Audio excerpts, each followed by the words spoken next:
This is the BBC. To those of you who are seeing television for the first time, and who are therefore the people for whom this film is primarily intended, we'd like to sound a note of caution. Television is essentially the entertainment of the home viewer, and is the family group that our producers and artists normally consider to be their audience. And so if this, your first introduction to television, is not by your own fireside, do believe me when I say that you'll enjoy it so much more when you meet us once again in the intimacy of your home, when you're sitting relaxed in your own armchair.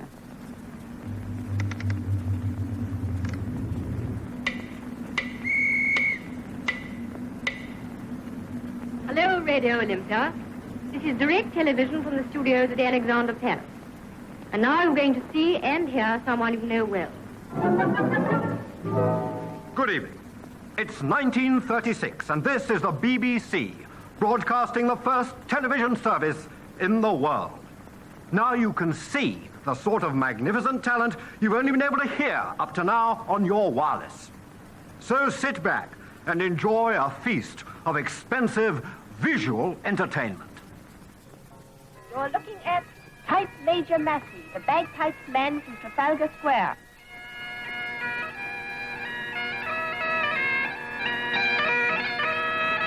Leone, the vagabond violinist.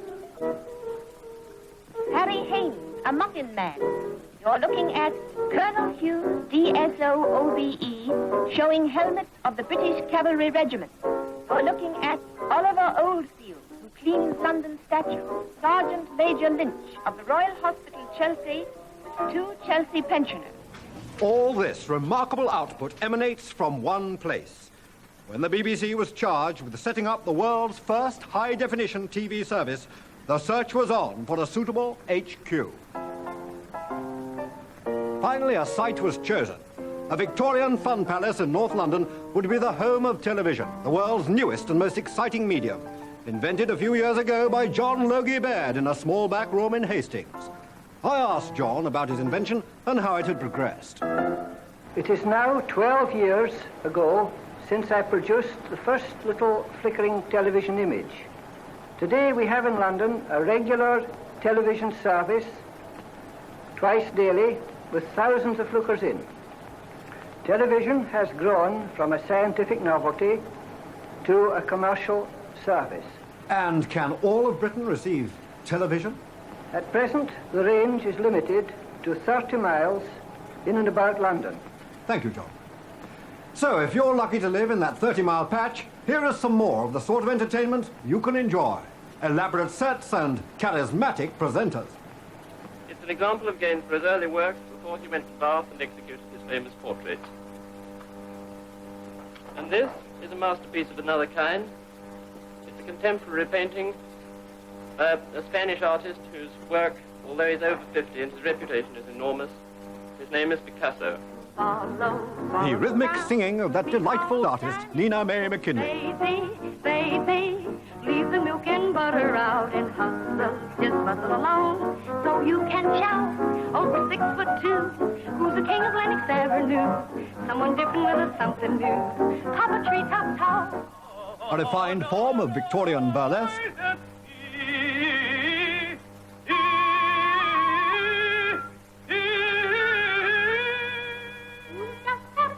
Elaine Predor, sister of actress Lily Palmer, and her Viennese song.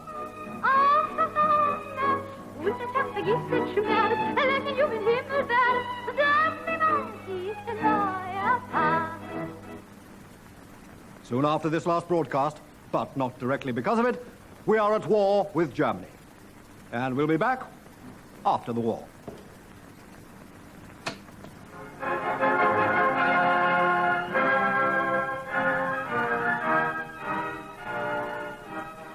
Good afternoon, everybody. How are you? Do you remember me, Jasmine Bligh? Yes, television is back with the emphasis on entertainment. Now television is creating its own shows and its own stars. I asked one what television had given to him. Well, nervous dyspepsia, indigestion, heartburn, all sorts of things like that, you know. Well, I can see what you need an aspirin, but has it actually done you any good? Yes, Aidan, it's done me an awful lot of good. In fact, I owe pretty well everything to television. It's given me great opportunities outside television. It's given me the chance to appear in a West End show. I've done my first film. And do you get recognized in a lot of queer places? Hey, I get recognised in ordinary places as well. Yes, all over the place. I get recognised. Sometimes, you know, it's very nice, and sometimes it's not so pleasant, you know. And do you get many letters? Yes, a number of letters. I even, upon occasions, get presents from sort? people. Well, all sorts of presents. I mean, quite recently, I've had 2 shirts sent to me from a shirt manufacturer in Accrington, and I had from Leeds. I had a box of chocolates sent to me from Leeds, a couple of 100 cigarettes from Manchester, and from Bradford I had 4 ties. And I'm very grateful to those viewers who sent them. I am really. In fact, I'd come and thank you all personally if I had a car. So, from those humble beginnings in Alexandra Palace, a giant industry has grown. New television stations are opening all the time. Now, Sir Ivan, if you will press this switch over when I say now, that will open our station. 5, 4, 3, 2, 1, now. 15. Thank you, Paul. Here we go. Good luck, everyone. Black Darcy. Thank 10, 9, 8, 7, 6, 5, 4, 3, 2, 1. you. Cue music. On 1.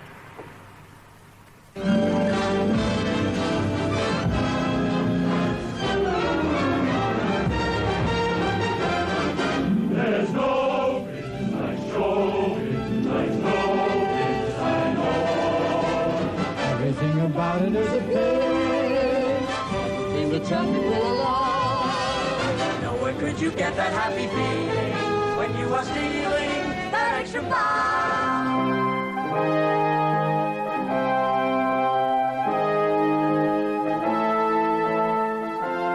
So, Alexandra Palace has done her bit. She's served her country and industry well and deserves her rest. She retires from the fray with dignity and many happy memories of the pioneering days. Farewell, Ali Pally.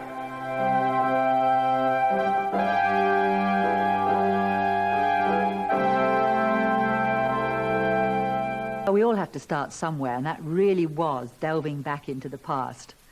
Overnight success usually comes after 20 years' hard slog. Actors who become household names because of one major role invariably have a history of jobbing performances behind them. Could it really be that years before his triumph in India, Gandhi, in the guise of Ben Kingsley, was supping ale at the Rover's return? It's all right, up to you. Oh, Charles. 2 pints of this? Aye, 2 pints of this. Do you live round here, then? Yeah. Didn't have a record round here before, have we, kid? What for? Birds. Oh. We picked up a couple of crackers at the Lux, eh? Did you? We're waiting for him now.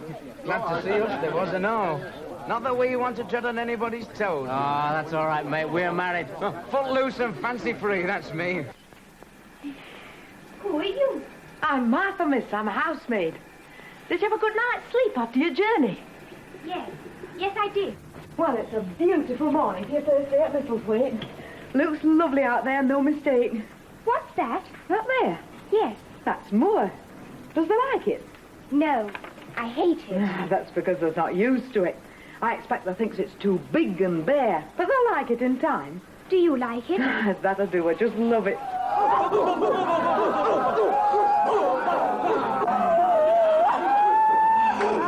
Okay, everyone class. Everyone. I had a mixture of feelings, sort of an aggression, an aggressive kind of, I don't know if it was a sexual feeling, it was a wanting to give, wanting to take, you know what I mean? And I felt aggressively sensual, I suppose, you know? I don't know why, I don't know. Do you feel you were giving out? Who was in relation to Bob in this exercise? Who was near him? Who was a few proximate? people. Did you feel he was giving off this? Yeah. No, not with physical touch, but his body. Was he emanating this feeling? It was physical, really. So that's where Bob Hoskins learnt his trade.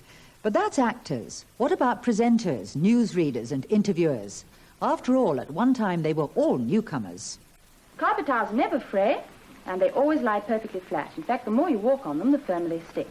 Now, when you've worked out the quantity and you've decided on the colours that you require, you just fill in this order form and the carpet tiles will be sent to you carriage paid.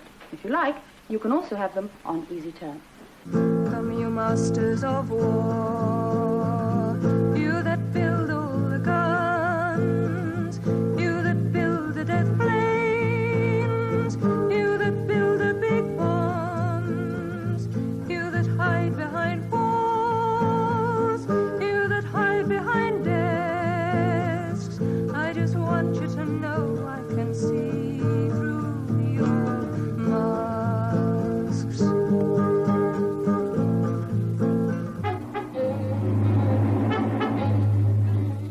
which lies on the southeast fringe of the Lake District, turned out to be a lively and cheerful town.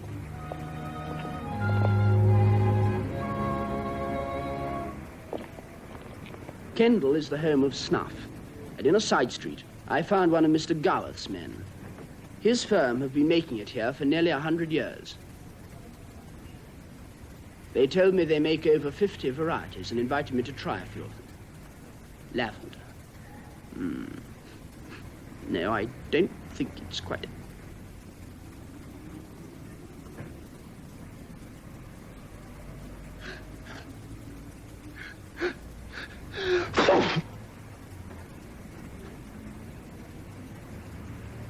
Jonathan wants to try carnation.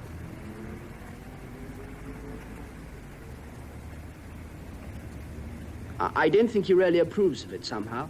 Perhaps he should stick to Kendal's other speciality, the famous mint cake, which was taken on the Everest expedition. Two young men who successfully followed in their father's footsteps.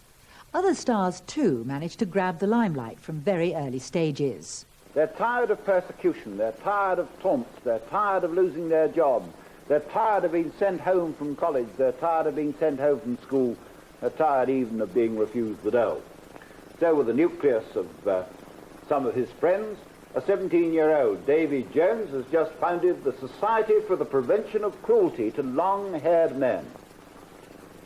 Well, here we are. Long-haired men, you've got to have your hair, 9 inches long before you can join? Well, I think we're past that over now. Have you? Yes. Now, exactly who's being cruel to you?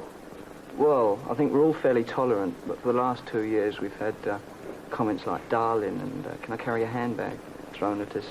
I think it's just had to stop now. There is a lady sweet and kind, was never face so please my mind. I did but see her passing by, and yet I love her till I die.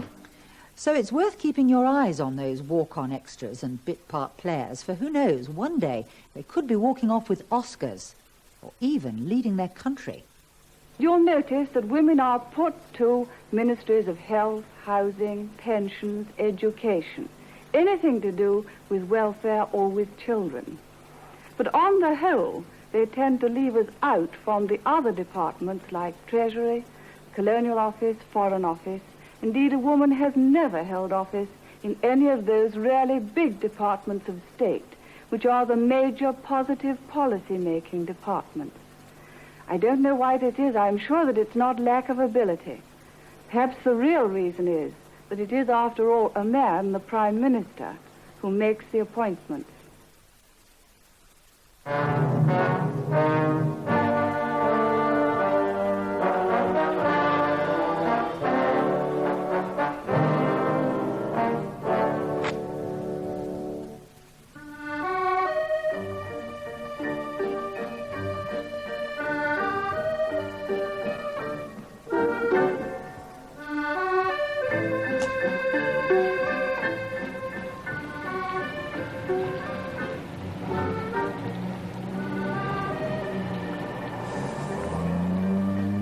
Music, a raincoat, a match struck on a shady wall, the lighting of a pipe. A simple sequence of events that became one of the most evocative images of 60s television. That opening told you much about the man and his world. The music conjured up the Parisian setting, the dim evening atmosphere showed you he was a man that worked into the night, and his calm demeanor suggested confidence and competence, and the pipe gave him a sort of paternal reassurance. It was a classic set of titles. Credits are not often appreciated, but their importance for setting up the tone of a program is invaluable.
bold as a knight in white armor,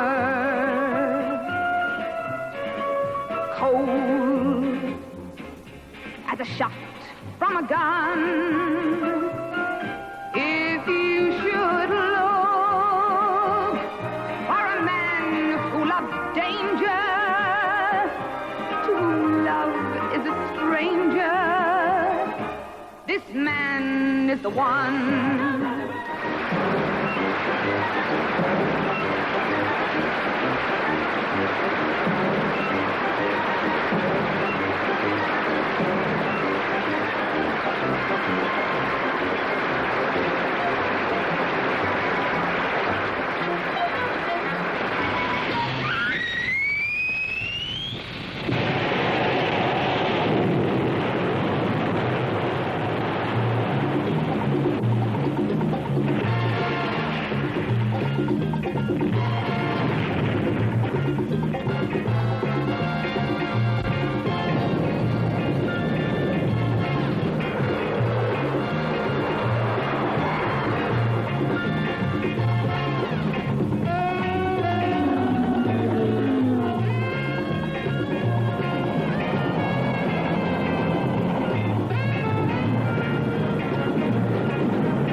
In the end, it's almost Pavlovian.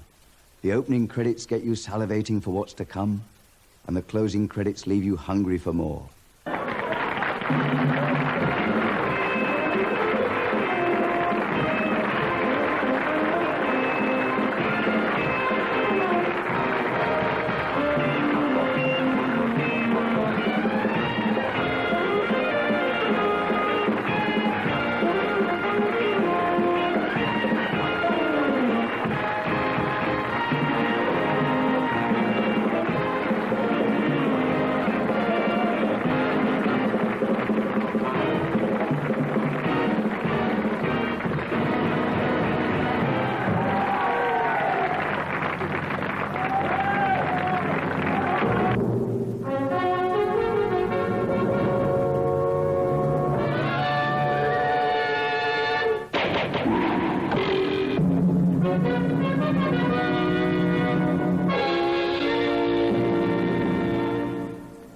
Well, that was credits, and credit where credit's due, which brings us, of course, in that rather awkward, linky sort of way, to Daring Do, hence the hat, which I'm now going to take off.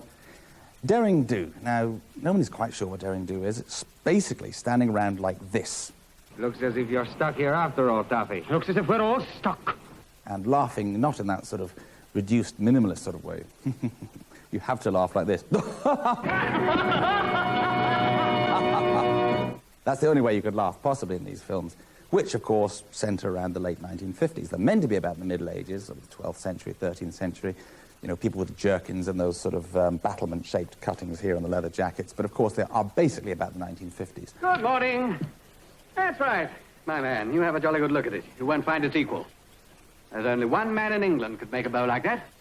Peter the Saracen. You feel its strength, Robin. Ram's horn, whalebone, and wild boar's sinew. It's a powerful-looking thing. Powerful. It could outshoot one of your best longbows about twice over. I've handled crossbows before, but they're clumsy contraptions. By the time you got your foot in the stirrup and latch the string. Yeah.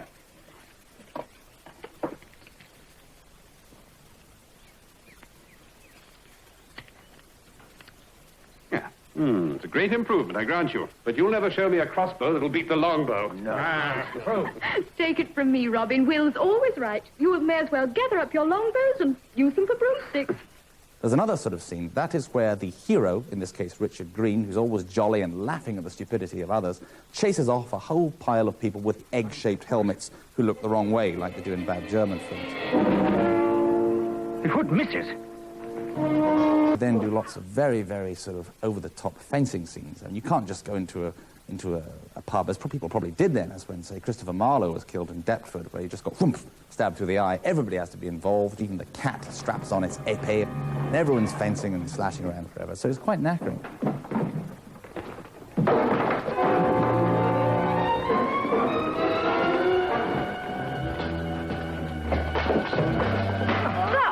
command you. If you don't, I'll have you... Not this time, milady. I have a special order from His Magnificence about this man.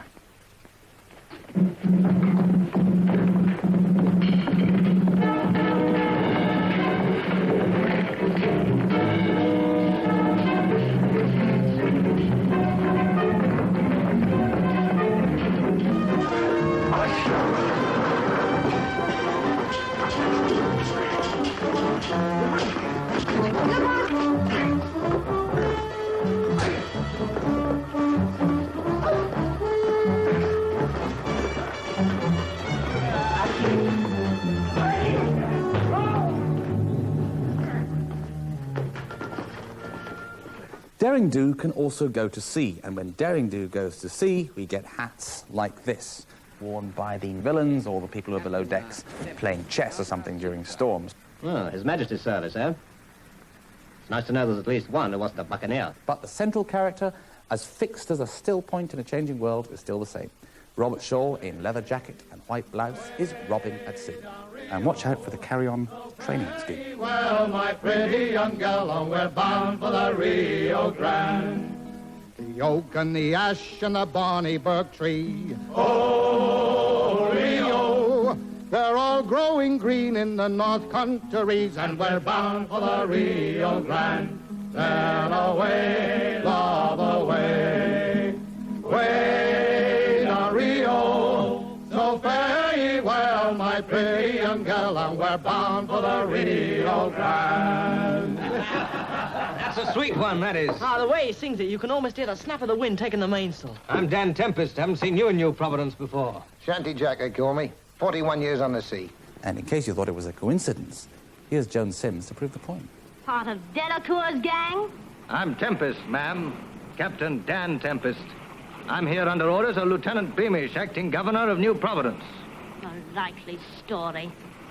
Well, ma'am, I could convince you if I had the time. While we discuss the terms for surrender, do you think we could have something to eat? I'll dictate the terms of surrender, and then you'll eat. Thank you, ma'am. It's great chow, mates. I never ate so well since I gave up piracy. Au bain des bois, à travers les champs. Au bain des bois, sans vache au champ. Adorer des bons et pas des méchants. Au bain des bois.